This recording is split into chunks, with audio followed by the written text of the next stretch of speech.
So today we have Dr. Erik Pepper, who is a professor in the San Francisco State, and he's well known for his researches in the area, in the field of mind-body connection in a scientific way, and biofeedback, breathing, etc.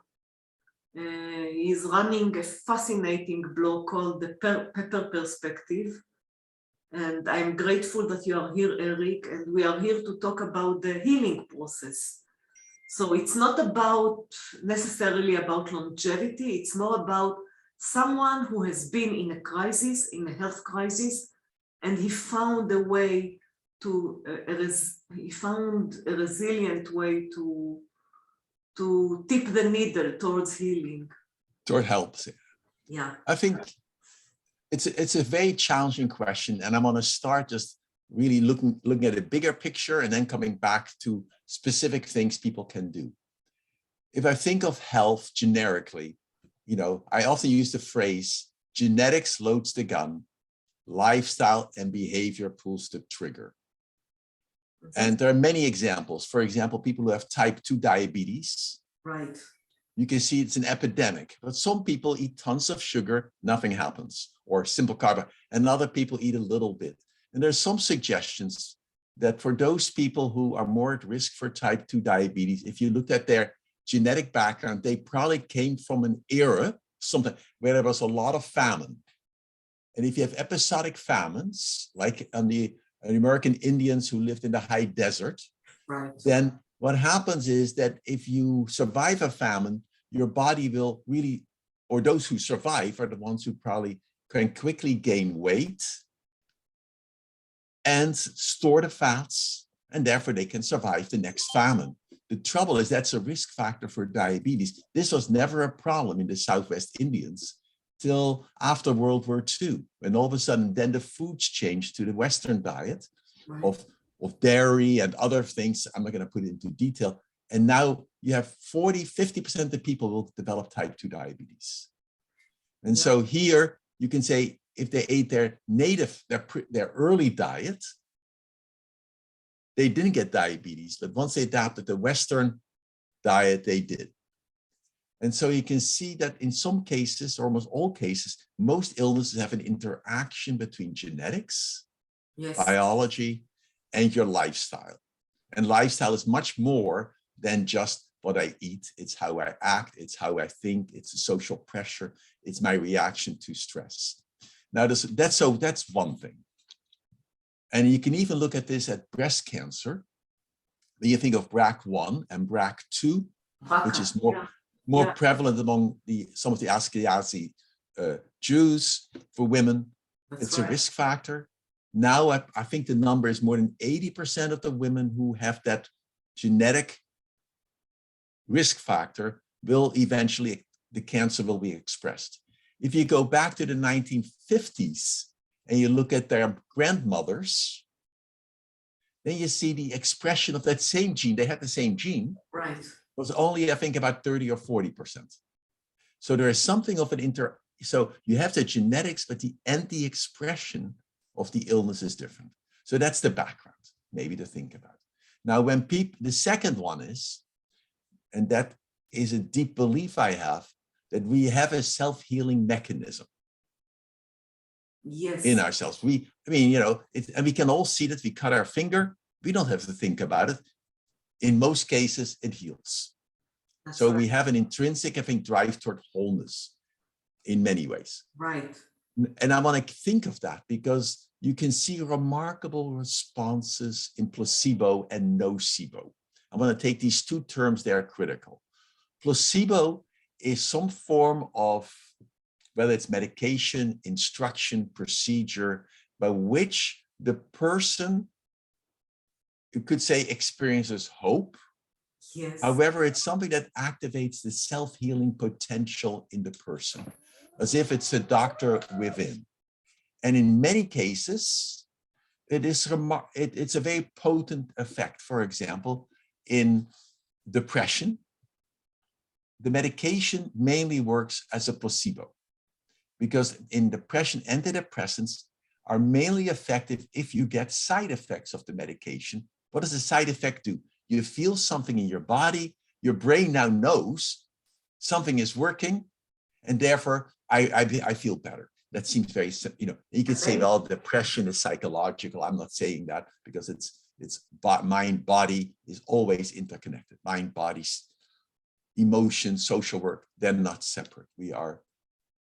However, placebo can also work very well in pain. We know this.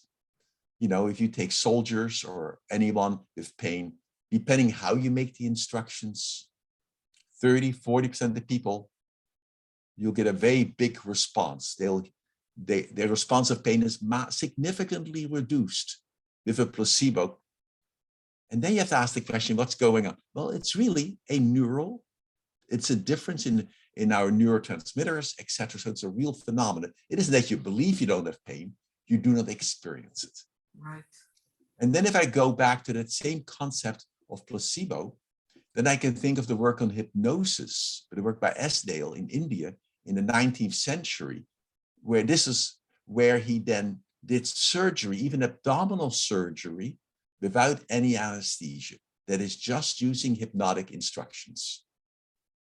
That became fairly prevalent in the late 19th century, and then anesthesia took over, so that field fell to the side again, because anesthesia was more reliable. But they all suggest that somehow our brain or something can affect us. That's right. It can improve. Now you look at people, I remember, who get well, who have chronic illness. I remember in 1972, I did a large survey of spontaneous healing of cancer. And the literature is there. I mean, the literature points out that a number of people, however small, however serious the cancer is, they get diagnosed, they leave their physician, they go home, and somehow they get better. A spontaneous remission, yes. But that's people used to call spontaneous remission, and then it was often said, well, maybe it wasn't diagnosed well, and they missed the diagnosis. I think the data is clear.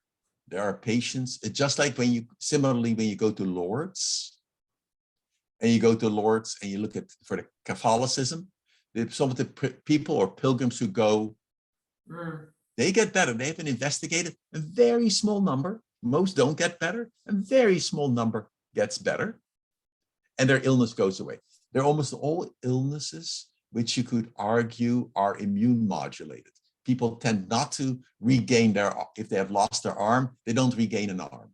Right. However, they may get rid of the arthritis. They may get rid of other very serious disorders. So what we forget is that a disease label is not just a label, it's also an implied prognosis. Exactly. So if you say you have something, if you have osteoarthritis, what is implied in that language is you have it, it can only get worse. Right, because it's a progressive disease by definition. It's by definition, and that means that's in your own mind without knowing it, and the healthcare system is organized that way. So you do the diagnosis, and now is how can you live with that? Wow, yeah. I think that is implied in many of the terminologies. I am not saying don't do traditional medicine. I'm very clear that in many cases, people don't know what, in many cases, the treatments can be very powerful, very useful. And at the same time, it's a paradox. There are a number of case examples which you start thinking about. I think, for example, of multiple sclerosis. Mm-hmm. That's essentially demyelinization. It's an autoimmune issue. Yes, or you could say it's an autoimmune illness, and maybe in time people will say it's a virus. Many illnesses are here again. The interaction.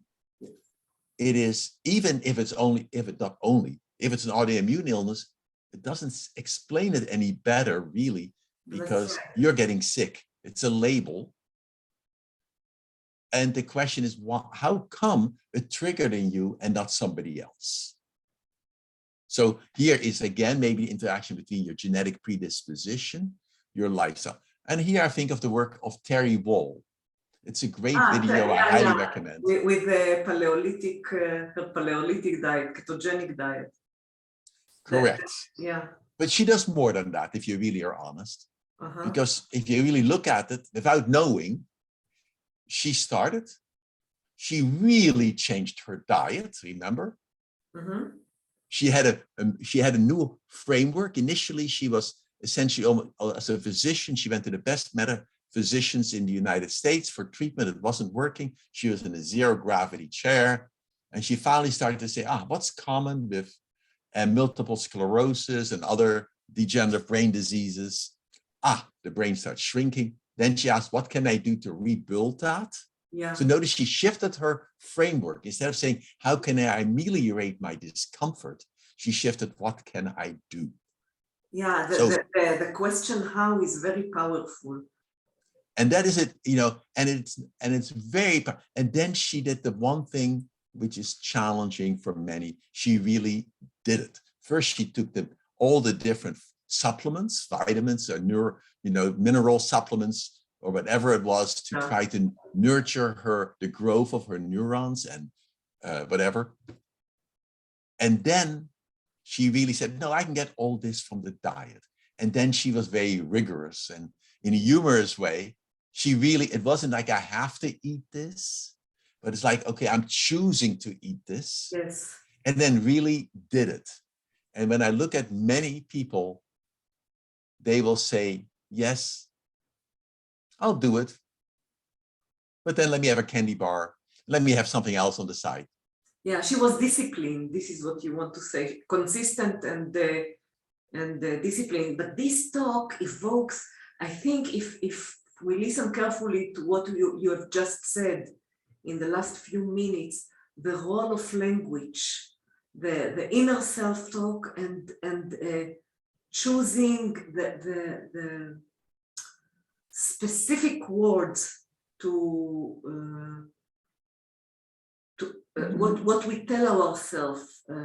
There is a research, I think I read it today, that Moshe Feldenkrais, who invented a movement method, awareness through movement. Yeah, LRS movement. He said that when you use the word flexibility, make your body supple or make yourself flexible. Just using the word, something happens. And here I want to ask you, in the context of healing from a severe chronic disease, such as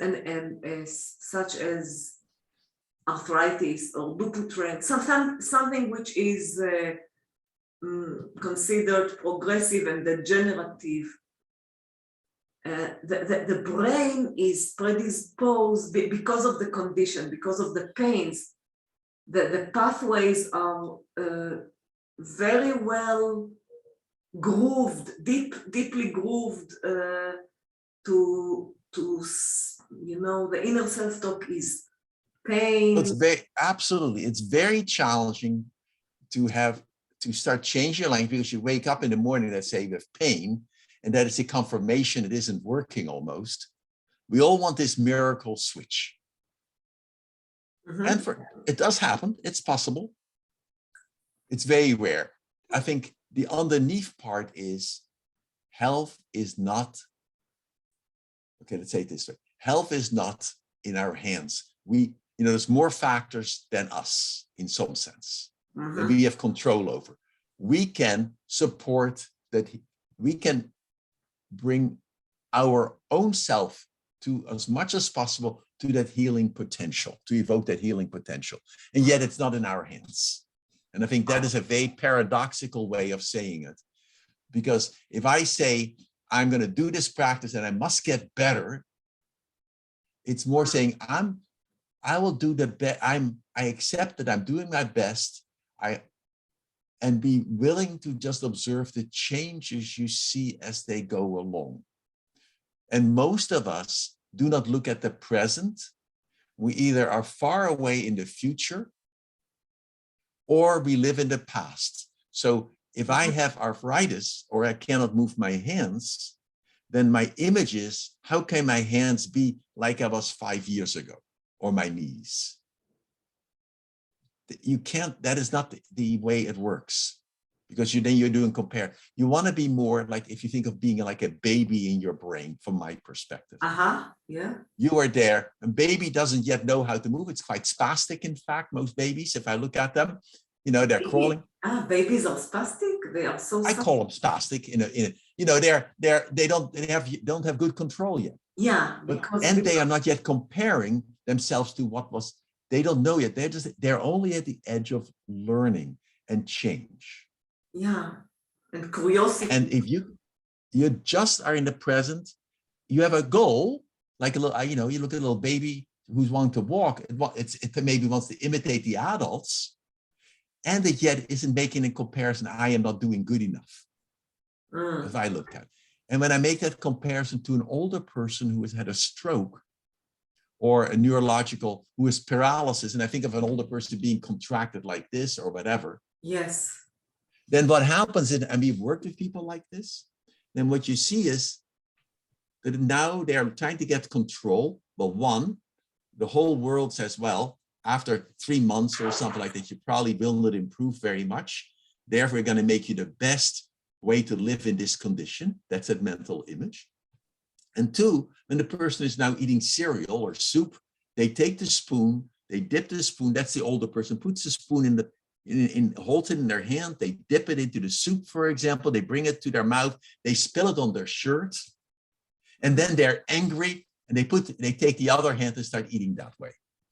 Compare that to a baby. It's just it's called spat. It takes a spoon, it brings it to its mouth, it sticks it in its eye, and it giggles. And the parents giggle. So it learns, this is a movement that gets it to the eye. This is the movement that gets it to my shirt. And eventually I get the movement in my mouth. Adults have a very difficult time doing that. And I think that was the brilliance of Feldenkrais in his case of Nora. Right. You know, where basically you are totally in the present. And that's what if I think of Feldenkrais being brilliant that way, he gets people to do a novel experience often. So you have no comparison, and then you're surprised that there's a change. And that is what, you know, and so often we do exercises where I have an expectancy, and then I don't meet my expectancy. You know, there's a great, yes. And I think even with Terry Wall, going back to that story, you know, I think she started this, and then she saw a slight change. Well, any change is positive in that sense. And that's what you focus on. You don't focus on how much you're still missing. And the moment you focus on what's missing, that's where you stay. You want to have joy almost in that small achievement. Yeah, to celebrate it, to celebrate the small wins. Yeah, but it's not even a win. It's just an interesting phenomenon, you know, and you're willing to do it, and you're able to do it any different way. And we know, for example, again, let me go to stroke again. That's the work by Edward Taub, now University of Alabama. When you take people who've had a stroke and they are now contracted like this, the best treatment for this is, forced constraint. What you do is you tie up the good arm, not good. Notice the language, bad arm, good arm. You tie up the arm that you're using now, that you can use it. You tie that up, and then the person is forced to use that arm that wasn't working well. Right. And you do this literally for many hours a day. Then you see a remarkable recovery many of these patients. And these people could have had the neurological injury for years before. Wow. I like it, yes. This is, I read about these kind of researches, but I am curious because you mentioned a lot, you know, this bracing pattern that we hold our body, and we see it the more we age. The more we age, we are. It's like you know, it's like a fight or flight survival pattern of wanting to to protect, and then the fascia, the connective tissue is becoming molded and stiff and fibrotic and adhesive. Did you research that? Can you say something about this bracing pattern? Well, if you look at aging, I think, who knows, wait till I get older and then I'll know, but, wisdom of aging, a younger person has a harder time making those images.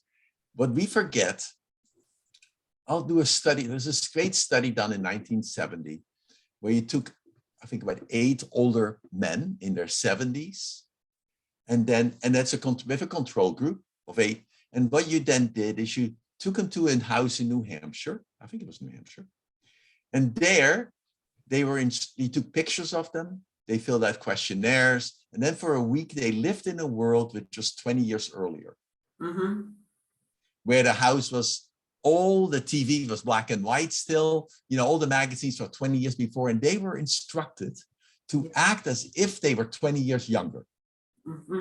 And so they couldn't talk about today, they could talk about what happened 20 years ago as if it is real at that moment. And all the cues around them were from 20 years before.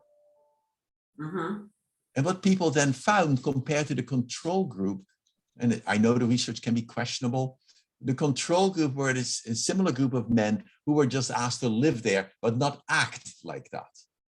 So there are normal people, so you act as if you're younger, 20 years younger.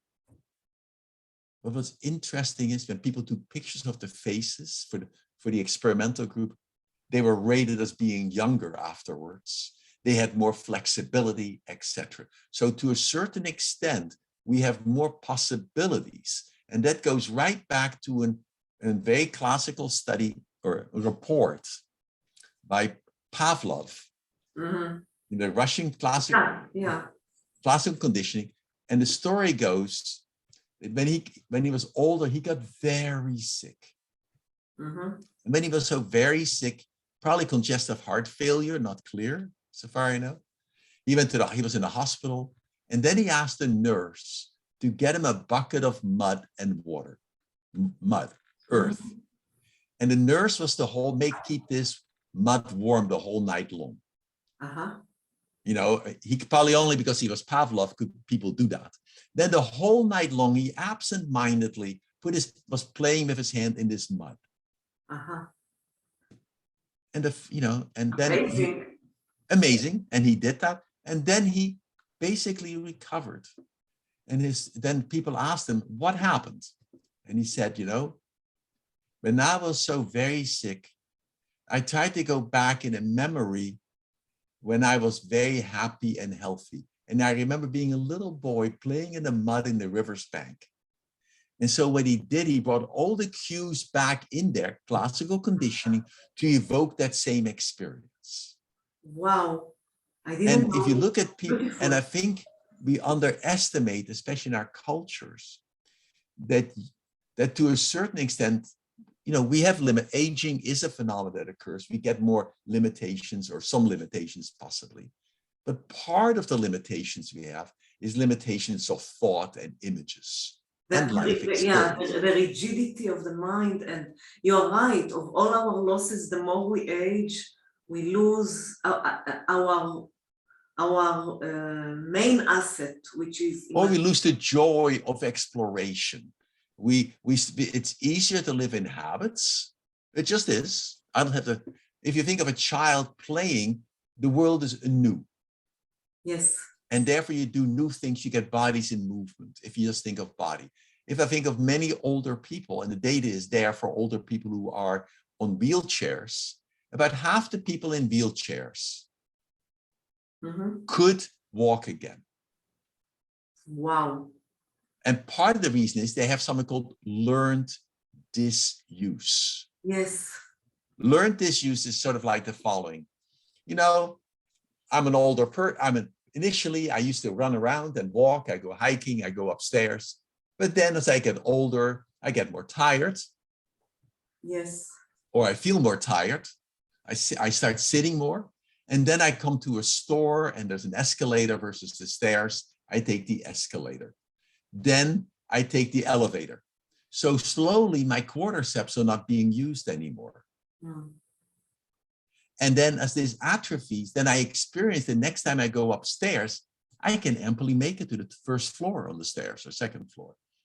And that confirms for me that I'm now older versus realizing, yes, we may have muscle, we do have muscle loss as we get older, but much of that is that we are not using those muscle groups. And our body is very efficient. You know, the joke, use it or lose it is real. Our body, the moment you don't use it, it atrophies.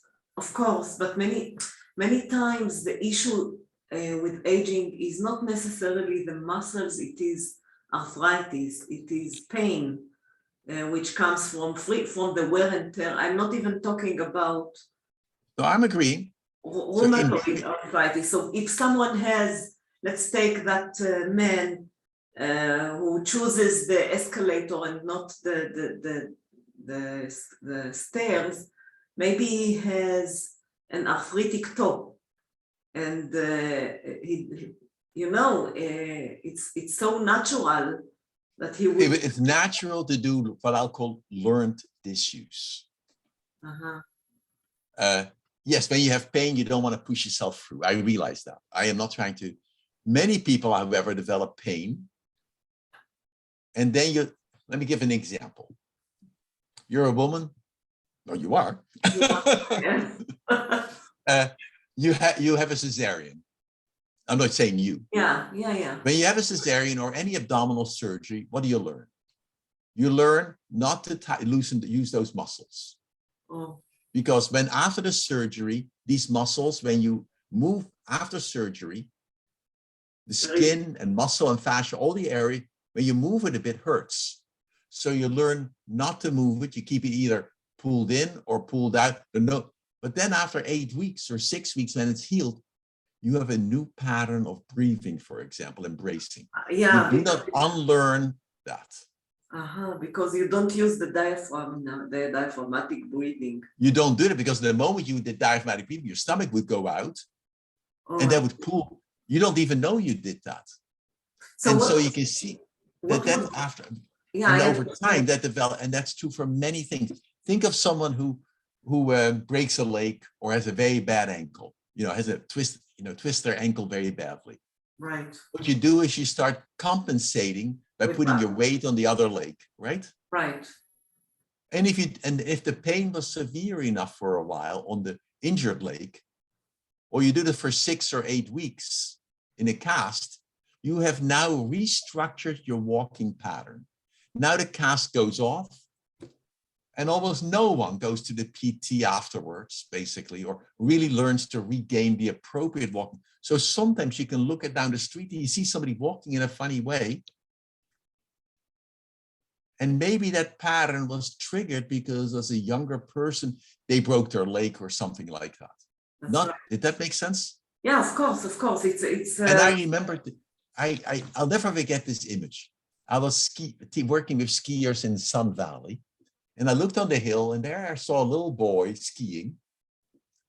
His arm is in a cast like this, that broken his arm, and it was now in a cast. So he was skiing in this mode. Right. He was very good. Little kid, how kids, he just adapted. He had a pole. The pole was sticking out this way. He was doing very well.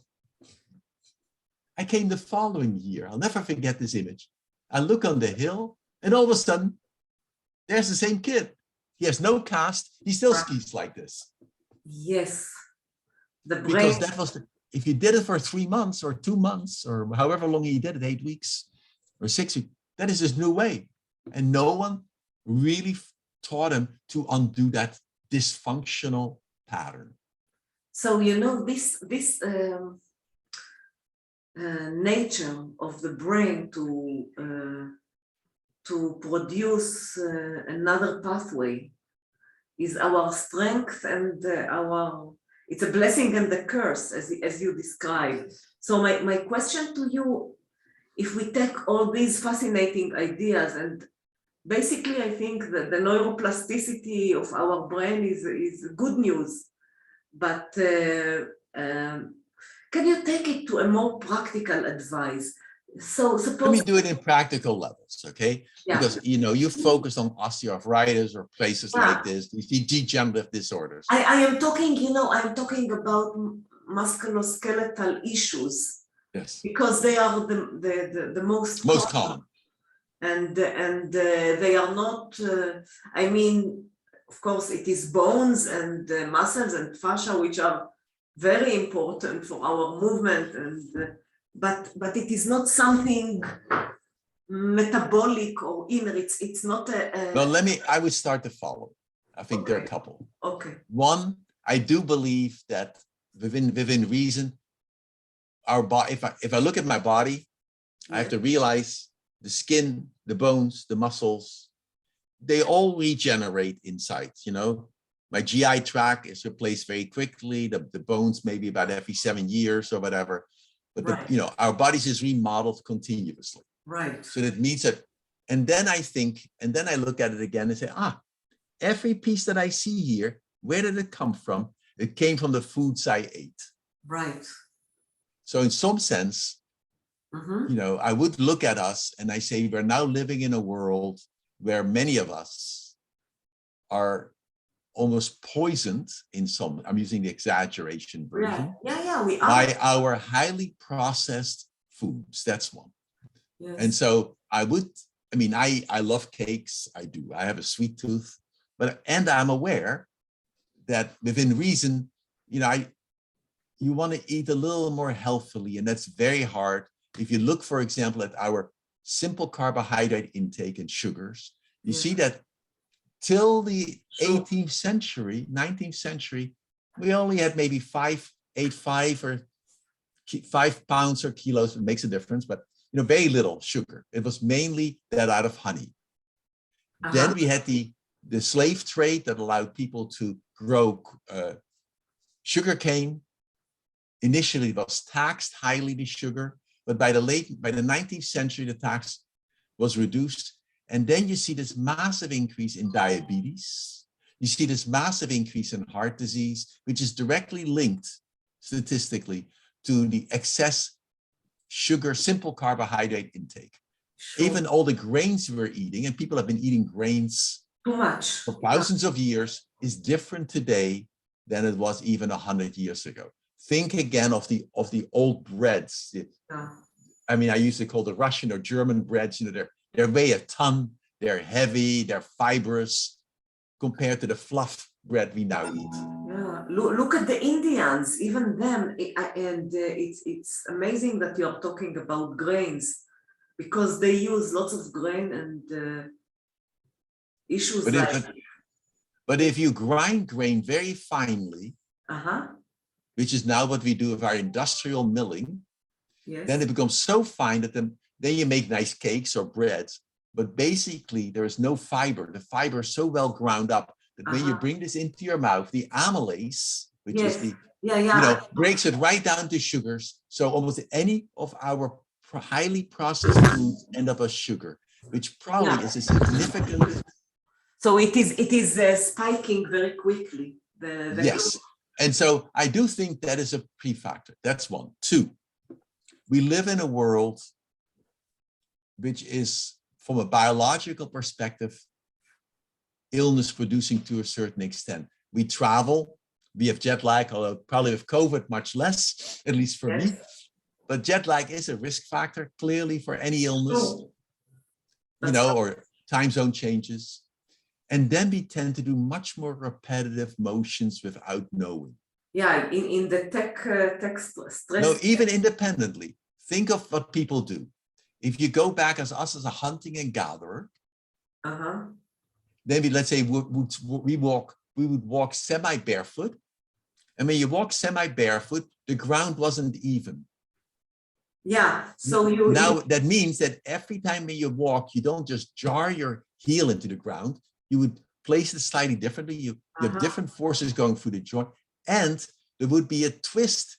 Your body would compensate, so the joint would get movement in all directions. Sometimes your foot would be out in one way. Like an amphibian you become, because you continually have slightly different moves. Some step is big, some step is large, some step is small, some step is to the side, some step the foot is angled. And we don't know. And anyone who has gone hiking or feel the difference when you are walking on flat surfaces, which that's the only world we now walk on, basically, with Right. nice shoes. So our bodies only go in this kind of movement, however strange it does it.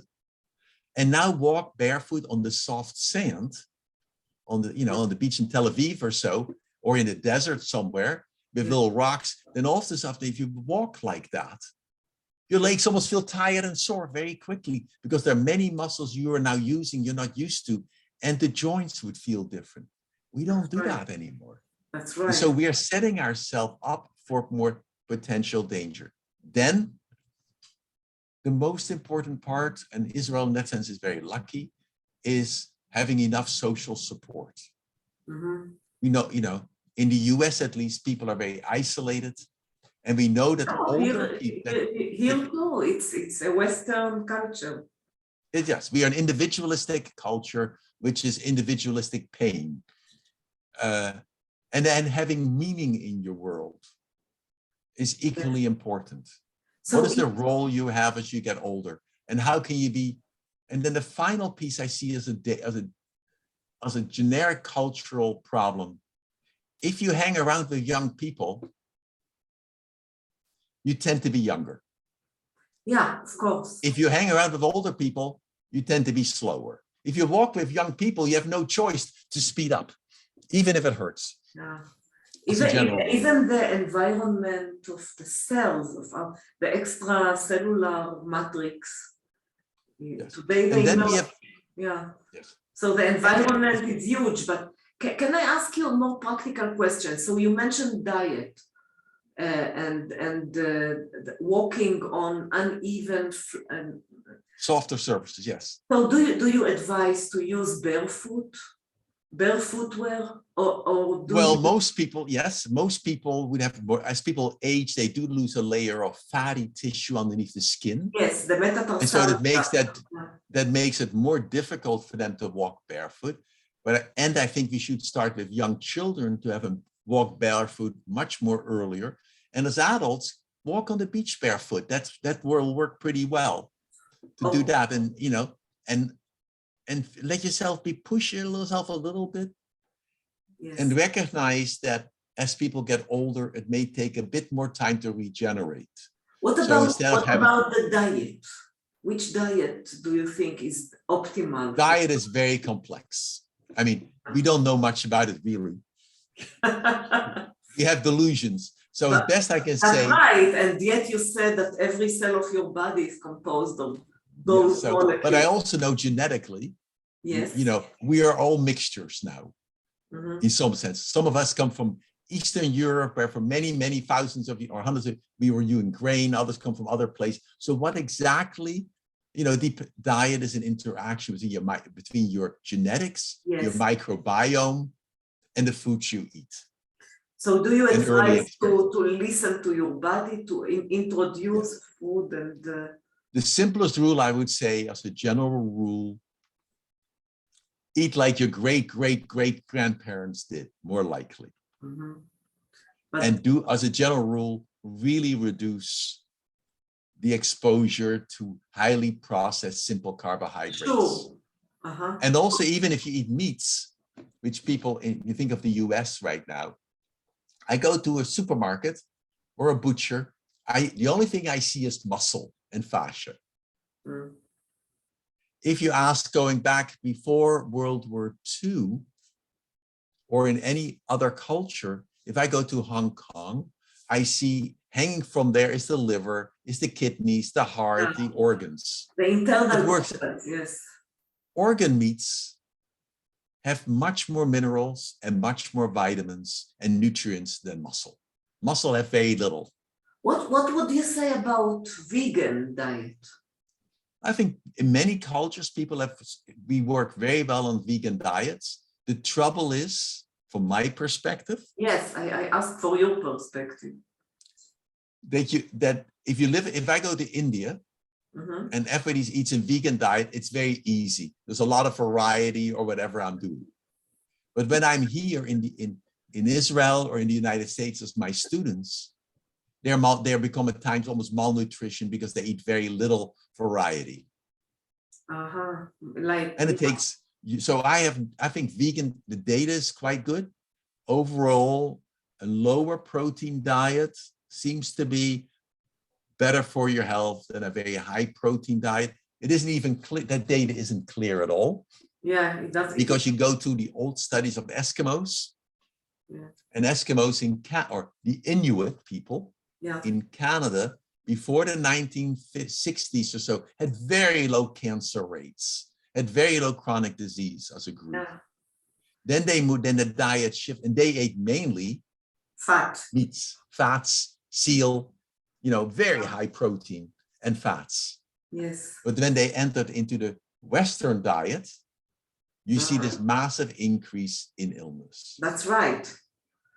So there is but now, would I want to eat, even if I eat a kidney or I eat liver, I like chicken liver, so it's really easy for me.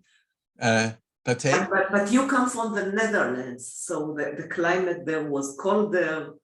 I mean, in Europe, in more north. Yeah, but in many cultures, you go to the Middle East, you can have liver and all that stuff, of chicken livers, etc. Of chicken, but the animals better. Yeah, from my perspective, the animals need to be organic or biodynamic, because otherwise you're eating many of the. Well, I don't think it's very healthy how we raise some animals. Let's say it that way. So what is your take on fruit, which are rich with fructose, with glucose? They are sugars. Of course, they have. In vegan foods, no, you can have lots of nuts. I mean, nuts. You can have lentils. You can have beans. There are many of those which are highly, yes, they are carbohydrates, but they are slow digestible carbohydrates. That's right, but I'm talking about fruits. Fruit. If you have fruit, I would definitely eat the whole fruit, not fruit juice. Sure. Because fruit contains fiber.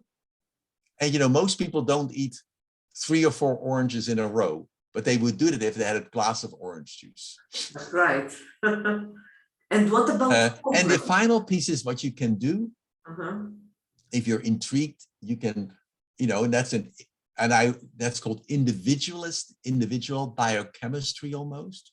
Yes. If you're intrigued whether a food really gives an insulin and glucose response, then what you do is you can eat your orange, then you check your blood sugar level afterwards and see if it spikes.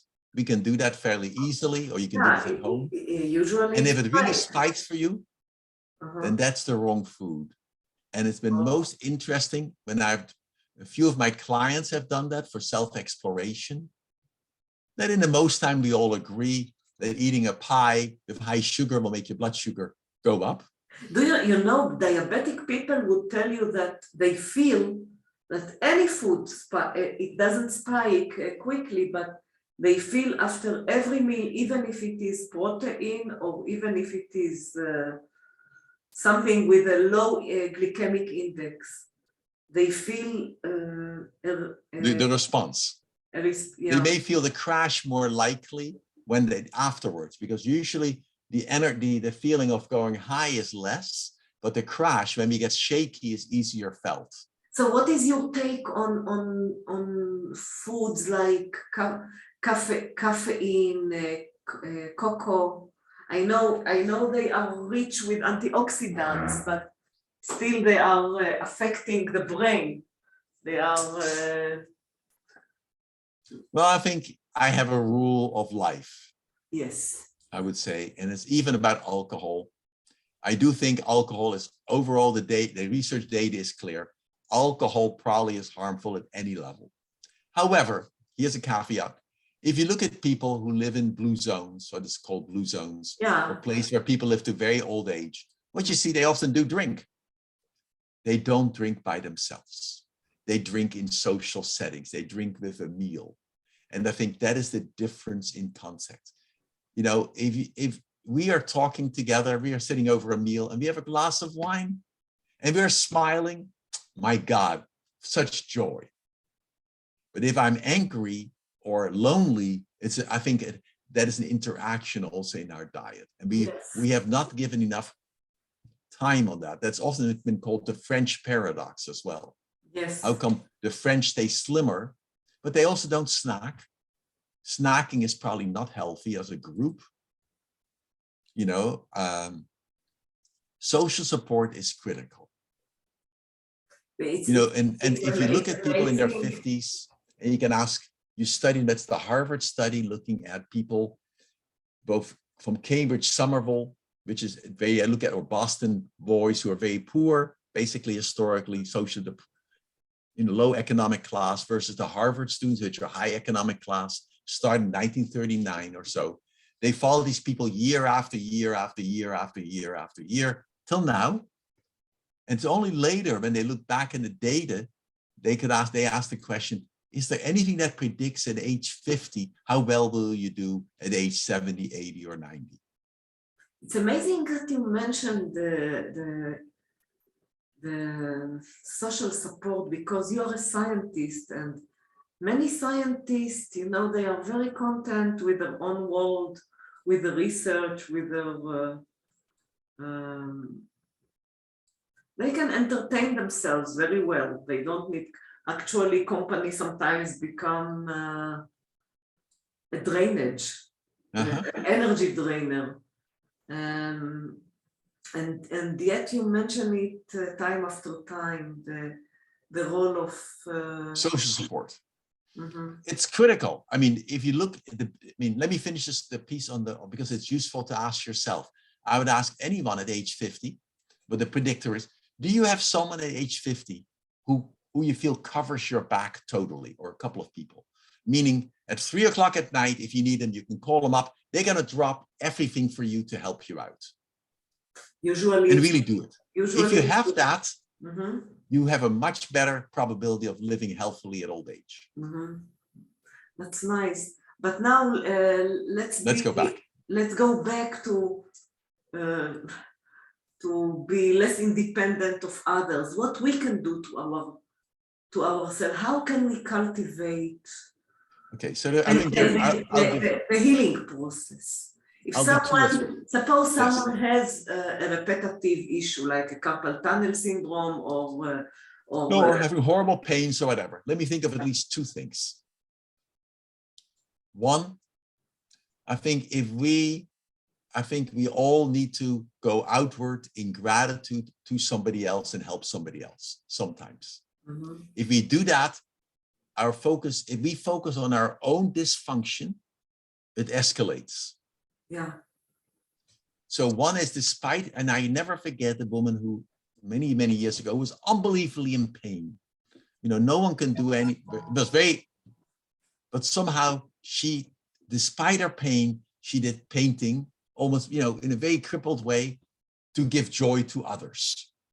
Mm-hmm. And that then helped her remarkably. So I think it's a very simplistic, old-fashioned model, but really it makes sense. It gives you a meaning. It gives, and you can, the paradox, you can't do it because you want to get better.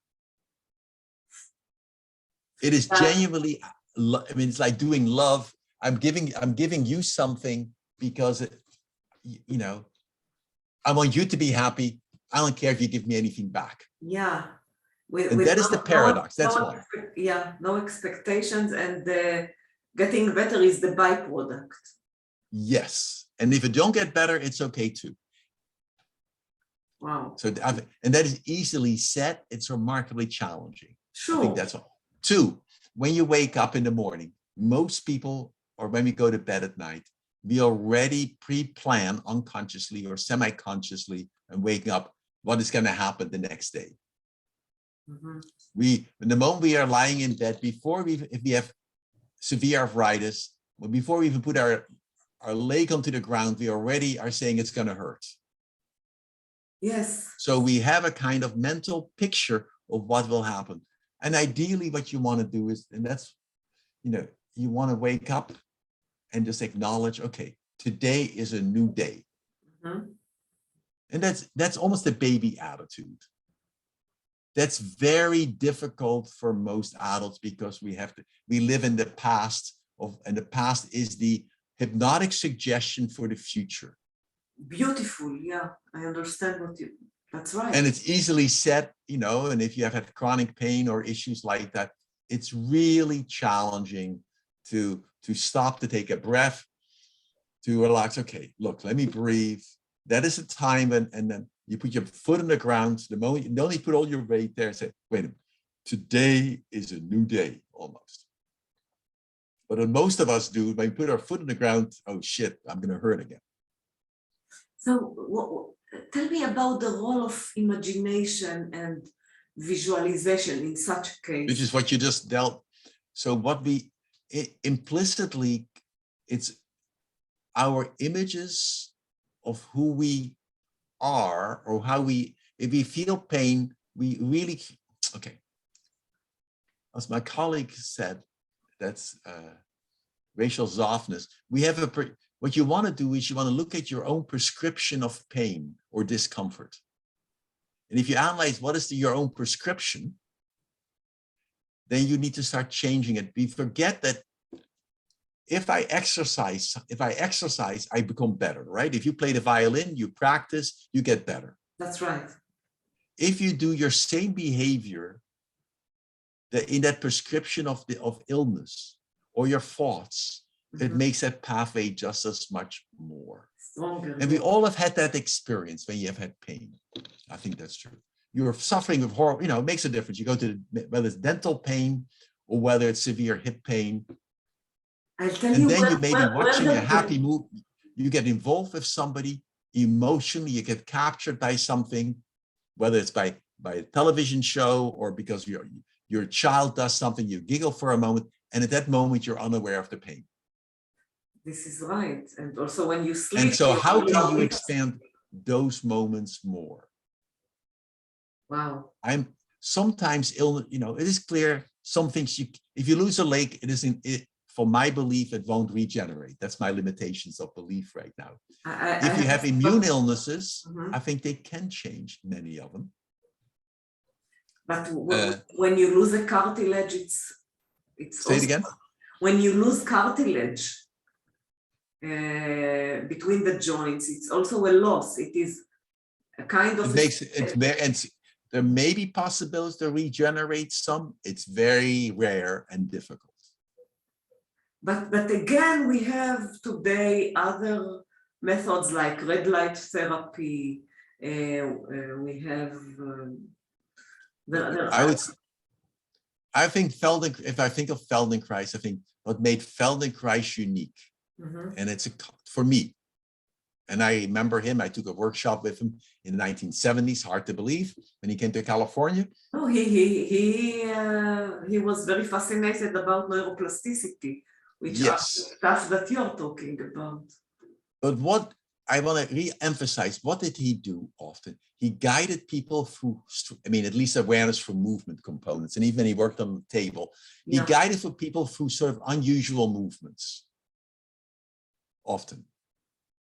And he also amplified what you are doing so the brain would notice, would sense. That's right. I call it symptom prescription. If you do something more, if going like this causes, his neck and shoulder tension, you see the person doing it all the time. If I really make you do it much more consciously, you become aware of your own pattern and can interrupt it possibly. However, he did one thing that most therapists, and I'm equally at fault with, do, which interferes in some sense in healing. Healing occurs when you feel safe and when it's play. Can you say it again? You stop. Healing occurs more likely when you feel safe. That's what the therapist may provide. Yes. Hope and thereby safety. And if it is a sense of play. Play means I am just in the present exploring stuff. What I see is in most physical therapy, and I'm guilty with students as well, we give them exercises and the word is exercise. It isn't a playful exploration. How does the body move when I do a weight? It's just mechanical. It's like a chore. It's like a task. It's a chore. Like and how do you feel when you do a chore? Yeah, you already dread it. that's right. And it's a very subtle difference. So how can I do that movement and just be, I know it takes a lot of work. And that's why if you go for a walk or someone else, and that's not true for everybody. Everyone is different. Most people, if you go for a walk with somebody else and you're talking to each other, you're unaware how far you have walked. That's right. Or if you If you listen walk to by yourself, and that's why people often wear headsets and music when they go jogging or do other things, then they're not conscious as much. And we have underestimated, I think, that quality of play in rehab or magic. And that's what magic is of many healers. It's to create a magic, which is like novelty and newness. Yeah, there is an NLP master. And he says that any healing starts with disassociation. He meant disassociation from the malady, from the issue. Yes. If you think of the language, you could say, I am sick. That means all of me is sick.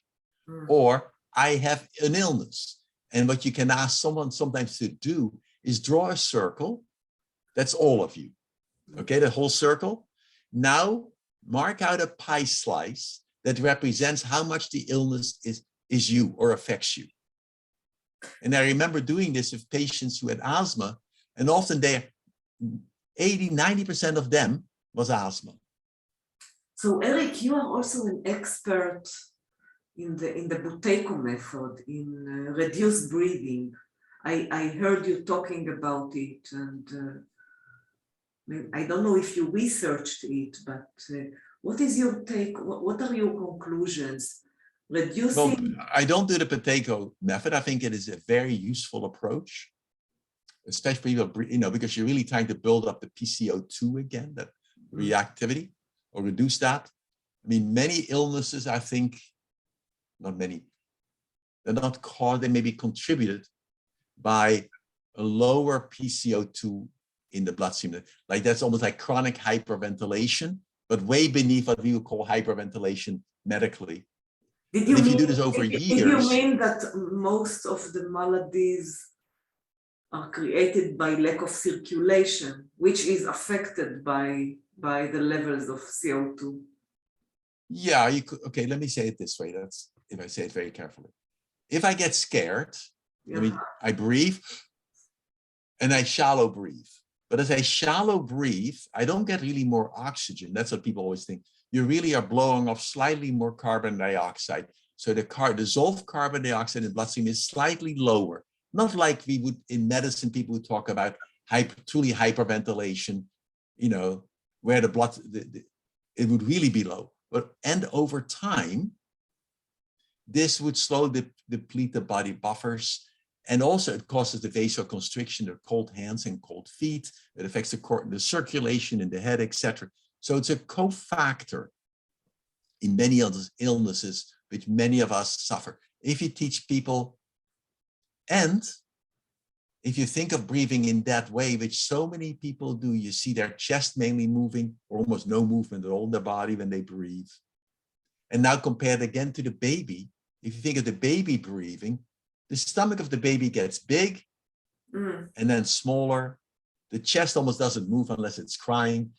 But basically, and people have forgotten in most of the work on breathing that the diaphragm or breathing is more than gas exchange.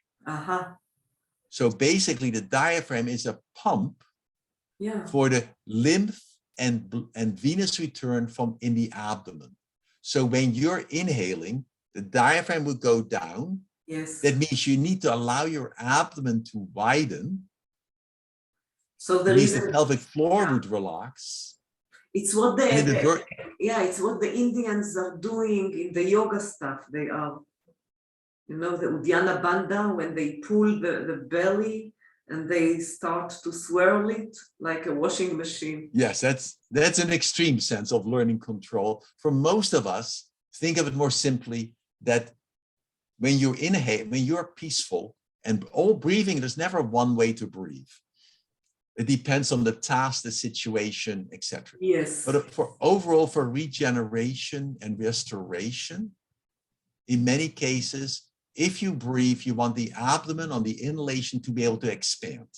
That means the lower transverse and oblique muscles relax a bit more. It's as if you have a 360-degree expansion of the lower of the abdomen. When you exhale, they contract a tiny bit without awareness. They push the diaphragm back up. So the diaphragm goes up and down like a pump. Every time in the vertical position, we are relaxing the abdominal wall so that it allows the diaphragm to descend. Yes. When it tightens, the pressure, inter-abdominal pressure is reduced a little bit. That allows the veins to fill, allows the lymph vessels to fill. And then when you're exhaling, it is now the pump that allows blood circulation to improve in the abdomen. And almost everyone who has chronic GI distress, fearful, many disorders, you see there's no movement in the abdomen.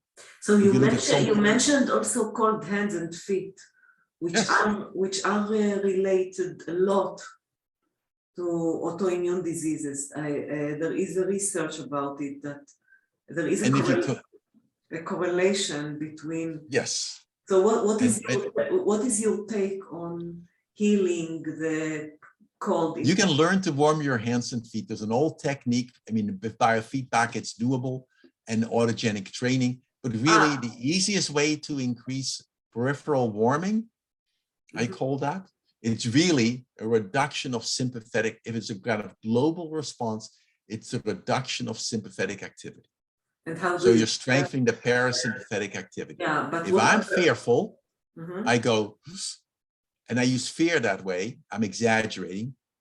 I may, it's some form of afraidness, and I tend to shallow breathe, and my blood vessels in the periphery constrict. That's the most. Now, cold hands is also related to potentially thyroid. It's related to room temperature, so it's not simple.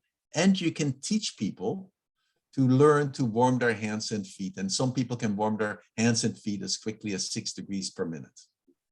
Yeah, we know the Tibetans with the tumor breathing.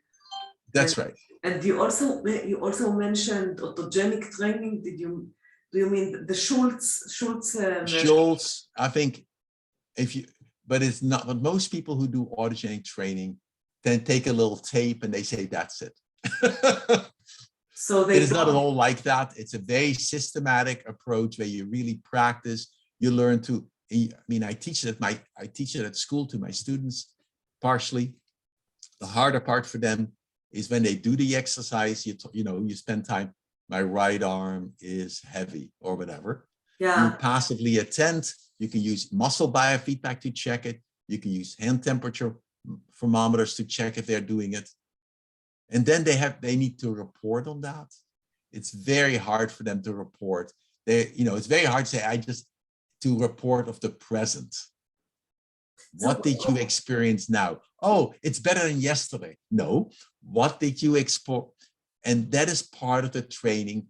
It's so if you do it really for my bias, as I teach it at least, or I would teach therapists that, you teach them not just the mechanical part, it's also listening to the language to change and teach the person. It's a kind of structured mindfulness in a totally different way. Yes.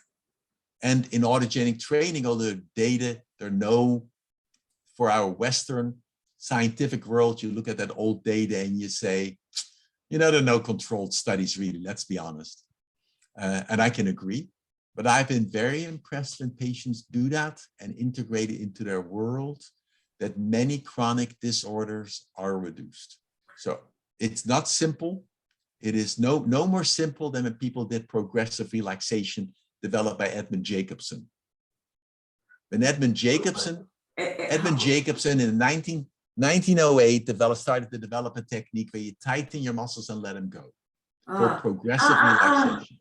Progressive relaxation. It's like it's a bit like you learn differential relaxation. You learn to feel the subtle tension. However, a psychologist, when people have really adapted, is to do it very quickly. I do one session, tight, and you learn it. Edmund Jacobson, I think, spent 30 or 40 sessions teaching people. First, just lifting only one muscle and letting it go to learn differentially. He had 50-year follow-up on his patients. Wow. The outcomes are remarkable. Again, it was not mechanical. It was really doing it. People needed to practice this at home. And now, but in a Western world where we expect, I wanted just a pill to get all better. These techniques are, and it's not the Western world as much, it's the Western world and the expectancies and the financial reimbursement by the practitioner, for the practitioners. That's right, it became very commercialized and no medical insurance is going to pay you for 48 sessions to teach progressive relaxation to lower blood pressure. And what is your take on it, on the pure method of progressive relaxation of Jacobson? I think for many people, it's when people really do this, it's a very powerful technique to learn to become aware of dysponesis, misdirected muscle tensions, to inhibit that. And if you see people working, you realize most of the time, if I work at the computer, my shoulders are up, I don't know they're up.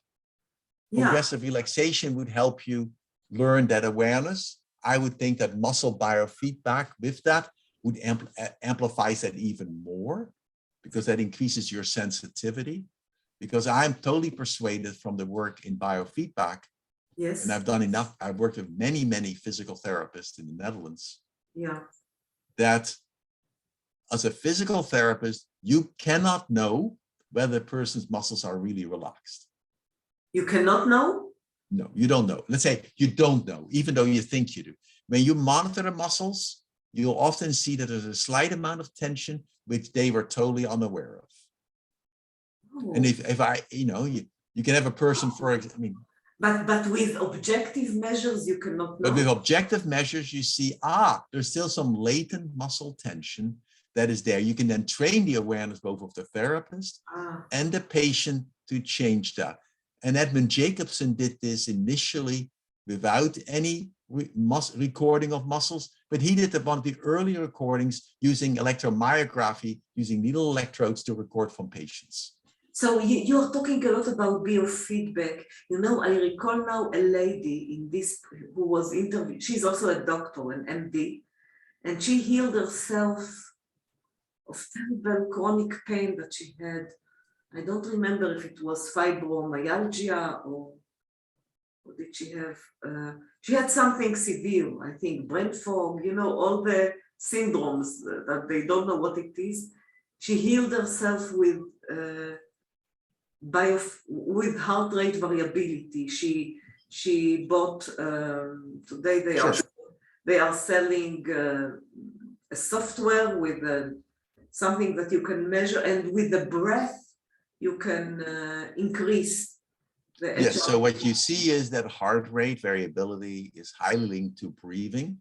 So overall, we have a biological rhythm. When you inhale, heart rate tends to go up. When you exhale, heart rate goes down. If I breathe very quickly or I'm scared, think what happens when you're scared. You inhale, heart rate goes up, and now you shallow breathe, so the heart rate never goes down. So many people who are more anxious tend to have higher heart rates and cold hands. So would you say it's a good method for people with a chronic? It is a use. There's no one answer for everybody.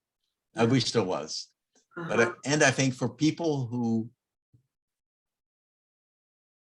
who tend to be shallow breathing, if you do heart rate variability training, you would tend to want to learn to breathe lower and slower at about plus or minus 6 breaths a minute. That means some people breathe at 5.5, some people breathe at 7 breaths per minute, whatever.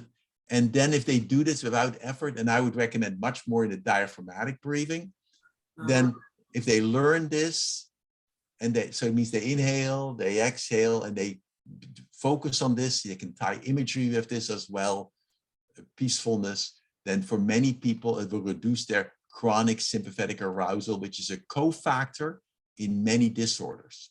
Let me give us an example differently. Okay. It's the same one about, or I can do posture just as much. It's like if I get fearful, I pull my shoulders up. Or I go forward more. I'm totally unaware that I do that. I really don't know. You don't smell the shit in the farm. When you go in the farm, you are so used to it. So yes, you don't know you do it. So now if you get feedback, and you can do this by doing a little device on your spine, for example, if an upright, then the moment you go after you've calibrated posture, the moment you go forward, it vibrates. It tells you, and now you can identify your thoughts that trigger it. You can identify the environment that triggers it.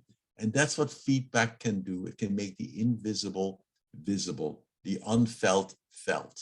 And do you think that just by the brain acknowledging what is happening, then starts the change without you even No, yes, that can occur. Interfering with it?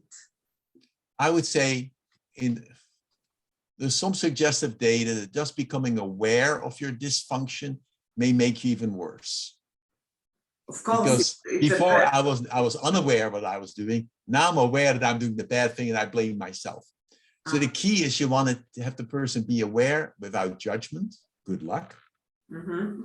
And second, you want to teach them something they could do to optimize whatever they would do to not do that, to inhibit that, to whether you learn to now be taller, whether you wiggle around, or whether you smile, and you want to use that as a substitute to evoke. So you want to substitute the negative, you would say the stressor response, with a relaxation result. And there are many different techniques. That's the basis underneath it all of, you could say, autogenic training, where you sort of learn the partial formula. My neck and shoulders are heavy, which is the idea to carry that when I feel stressed during the day.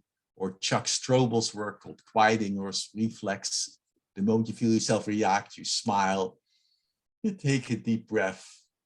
And I just look at the clock. I need to stop very soon. Yeah, sure. So let's wrap up, and I just want to ask you about imagination. What is the power of imagination in healing? And to be more specific, if someone has a structural problem, say his tendon is shortened, and it combines to the two joints around it are become stiff. Do you believe that by, like Pavlov's did with the mud, that by imagining his tendon lengthening, or they send, I don't want to take it to the new age, send light or air. No, I understand. So I think in practice we do often with all our students and many clients is called self-healing visualization. And it depends. For some people, they really, when they do this, as if it occurs in their body, and for some people it's just abstract. But basically, the idea is you can be somewhat quiet. You inspect the area of concern, whatever it is, and let a symbol occur that represents that discomfort or that illness. That's the inspection. That's what most therapists do when they have patients draw their pain. Mm-hmm. Where on your body, well, what that does, it only anchors the pain even more. But that's step one. So the second step is to ask, how would this same area look if it's totally healthy or well? Nice. Notice now you're forcing the person. Some people have no image of that, because if you have lived with a discomfort for a long time, you have no more image what wellness means often. But how does that muscle? So let me think of it being simplistic. I have a pain in my neck and shoulders. It feels like it's all twisted like this. Yes. I can now draw this, or I may have the person do it in music. It depends on the person. And now I ask, how does it look all well? Maybe it's all loose, like loose spaghetti. Yeah, nice. Then the question is, now allow a healing process to occur that transforms what you saw upon the inspection to being well. And maybe I see oil dropping in it. I don't care. Maybe I see it slowly unwinding. So you're starting to ask how to move from. I'm asking, here's the problem in the first place, right? I may twist it like this. That's my problem. It's all loosed over here. How do I what needs to do? What is a process by which this twisting gets untwisted so it becomes loose? Maybe I wash water through it. And by washing water through it, it doesn't.